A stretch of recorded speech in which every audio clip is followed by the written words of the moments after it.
Halo guys, selamat datang di channel Alur Cerita Film. Di video pertama ini, saya akan menceritakan kembali sebuah film yang berjudul The Last Man on Earth.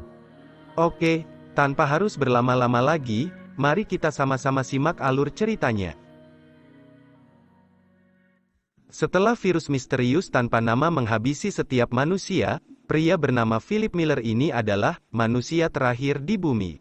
Dia telah hidup sendirian selama setahun terakhir, mencoba berkeliling Amerika, hanya untuk melihat-lihat siapa tahu ada orang yang masih hidup. Dia pergi ke setiap negara bagian, untuk membuat pengumuman ke kota-kota kosong, mencuri artefak dan lukisan dari museum. Setelah misinya gagal untuk menemukan manusia, Philip memutuskan untuk kembali ke kampung halamannya yaitu kota Tucson. Tetap saja, sebagai upaya terakhir untuk menemukan seseorang, dia menulis, "Saya hidup di Tucson di setiap papan reklame yang bisa dia temukan." Di Tucson, dia pergi ke apartemennya yang kumuh, dan mengepak semua barang yang diperlukan, sebelum pergi ke tempat yang aman, di bagian kota yang lebih mewah. Dia memilih rumah terbesar, dan menyatakan itu rumah barunya. Dia menghabiskan beberapa hari berikutnya dengan mendekorasi rumahnya.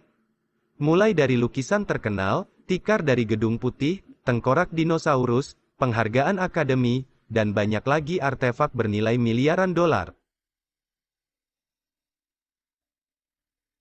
Setiap hari sebelum tidur, Philip memastikan untuk meminta maaf kepada Tuhan, karena seringnya melakukan gerakan senam 5 jari, ia berharap bisa melihat seorang wanita sebelum kematiannya. Alhamdulillah masih banyak mobil yang bisa dia gunakan untuk berkeliling. Dia lalu pergi ke toko kelontongan dengan celana dalamnya, dan membobolnya dengan menggunakan senjata.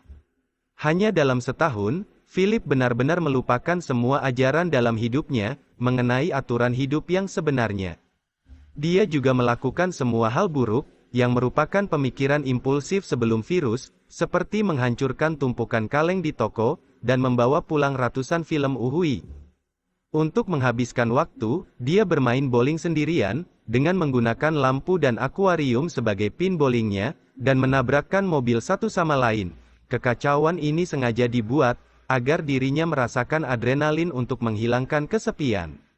Setelah sekitar 1 bulan, dia mulai sedikit gila. Terlebih lagi, di hari ulang tahunnya sekarang ia sendirian, dan mengingatkannya pada semua hal yang gagal dia lakukan ketika hidup normal. Dia merindukan ibunya, hidupnya, dan orang-orang pada umumnya.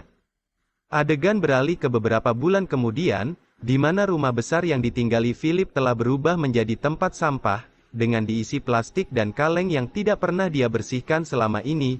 Dia belum mandi berhari-hari dan mulai hidup seperti binatang.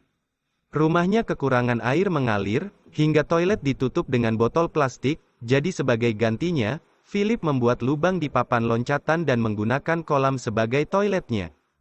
Dia juga mengisi kolam anak-anak dengan arak, dan mandi di dalamnya sambil meminumnya secara bersamaan. Kemudian, suatu hari, Philip pergi ke bar dan menggambar wajah pada bola, memberikan mereka nama dan kepribadian. Dia berbicara kepada mereka, seolah-olah mereka adalah teman sejatinya agar dia tidak kesepian. Di malam harinya, dia membawa bola bernama Gary ke toko pakaian, dan menabrak manekin yang dia sukai. Saat lengannya patah, Philip kehilangan akal sehatnya.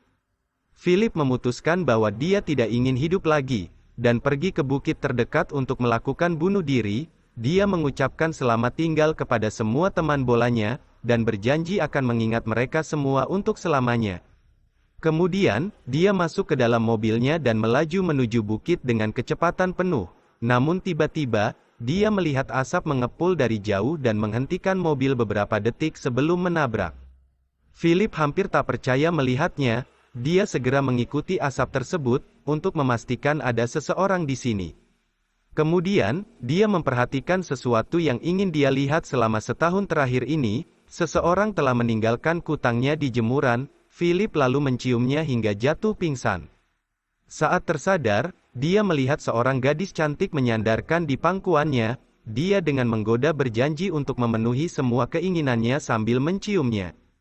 Philip menikmati ciuman itu sebelum dia bangun dan menyadari bahwa dia sedang bermimpi. Dan nyatanya gadis ini kurang menarik karena lebih tua. Dia melakukan napas buatan agar Philip tersadar.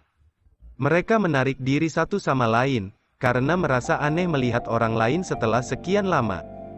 Philip bertanya padanya, di mana wanita cantik itu sampai dia menunjukkan bahwa dia seharusnya khawatir tentang celana dalamnya yang basah. Ternyata dia pipis sendiri saat tak sadarkan diri.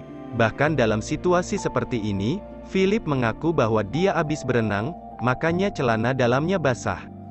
Philip dengan agresif mulai menjelaskan bahwa dia tidak kencing di celana, yang membuat gadis itu panik. Gadis itu mengeluarkan pistol dan memintanya untuk menjauh. Philip akhirnya mengakui bahwa dia sebenarnya buang air kecil dan merasa malu. Setelah keduanya tenang, mereka memperkenalkan diri. Nama gadis itu adalah Carol. Dia dulunya seorang analis, sebelum virus mematikan membunuh semua orang yang ada di Amerika. Dia melihat tulisan hidup di Tucson, dan datang ke sini untuk melihat apakah dia benar-benar orang terakhir yang masih hidup.